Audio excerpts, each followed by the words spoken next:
Hey guys, come eat with me. Today I'm gonna be doing a mukbang while talking about my film and how it uses or challenges conventions plus what social issues it might represent. Let's get into it while I eat Chipotle, my favorite food. I'm Natalie Ramirez. I was the editor for this, so I really got to see how these typical conventions of movies can affect the outcome and how the audience is made to feel. So my film, Watching You, is basically a stalker slash thriller movie, but we actually kind of did things a little different.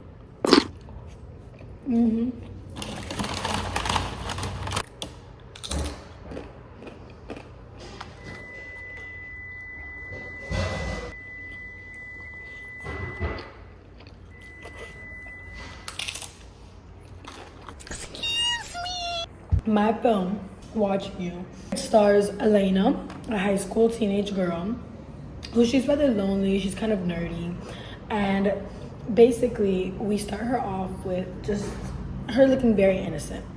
And Elijah is her older tutor, so he is typically like a little conventionally attractive. She's kind of nerdy. He's in college, he's a little bit older, and she's been tutoring her math. So what we wanted to do with this film that was a little bit different and challenged a little bit of the conventions was that at the beginning, we started off with almost a lighthearted feeling. We didn't want the audience to fully know or realize that this was going to turn into a stalker thriller. However, we did put in hints. So usually in this genre, you can tell something is off right away. Like the tone is dark, the music is creepy, and there's a sense of, a little bit of uneasiness or unsettlement. But we wanted to take things a different approach.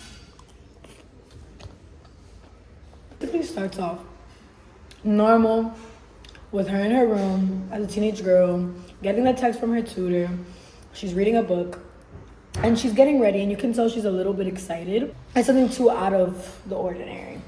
So she's getting dolled up for this, and then she gets to the tutoring session, and now we kind of start seeing. And if you were to pay attention from the beginning, subtle hint or a foreshadow was the song choice. So we chose Every Breath You Take. And it's an old movie, but it kind of has a little bit, if you listen to the lyrics, it's kind of a little bit strange. The lyrics are every breath you take, I'll be watching you, every breath you take, every step you take. So if you pay attention to the lyrics, a hidden meaning. And we wanted the audience kind of to, once it was revealed that this crush was not a normal crush, we wanted them to kind of look back on that and realize the hidden meaning behind that, or the reason why we chose that song. The idea was to make the audience feel comfortable, like nothing bad is happening quite yet. Then once the reveal happens, we kind of shift into a more traditional thriller convention. So after she gets back from the tutor,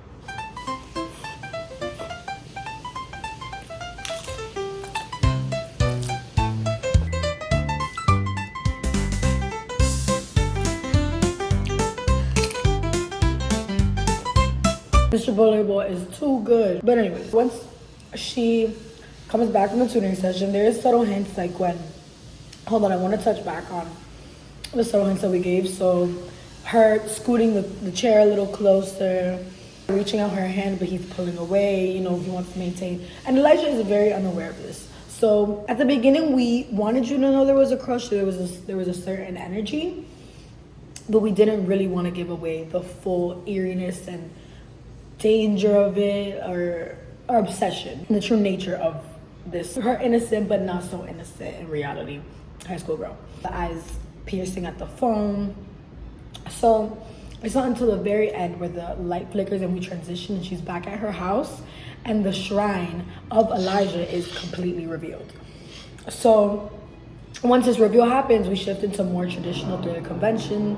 The lighting gets darker, the music becomes more intense, and we use a lot of unsettling close-ups of the shrine, certain parts of the shrine, to make it feel like something is closing in on the main character. So in a way, we kind of tricked the audience at first, which I think is really cool, and a little bit unconventional, but still worked out in the end and really became what we wanted it to become. It's really making them think they're watching one type of story before pulling them into something in reality, much more suspenseful. Food break.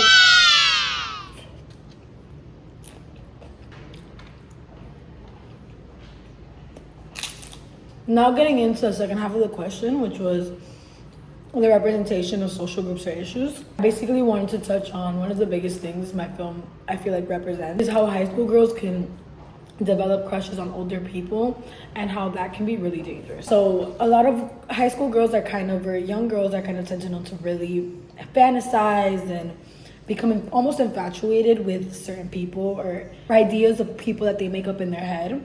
So like whether it be a high school crush or a family friend or a boy that they met at the park or a boy they met online, this tends to happen a lot with teenage girls. There even some to even their own teachers and their own mentors, older men that, if given a chance, should never be put in that position. So a lot of times movies and medias, I feel like, tend to romanticize this idea of younger girls being interested in older guys, but in reality there's a power imbalance. Power imbalance is really true thing that can lead to really bad situations. So in my film we show how something that seems innocent at first, just a simple crush, can actually become dangerous. Also about how easily things like obsession can be overlooked. Sometimes we do think that schoolgirls is just an innocent teenage crush. Like for example, the main character, he doesn't really notice. He doesn't notice what's happening until it might be too late. So, which is something that can happen in real life too. People don't always see the warning signs right away, especially when someone seems charming or harmless at first.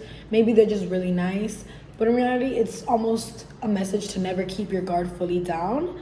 Because even though a person can seem to be very kind at first or inviting or welcoming, in reality, people can always have a hidden agenda that you may not see. So in a way, my film can almost be a warning about being careful with exactly who you trust and recognizing when something is feeling off.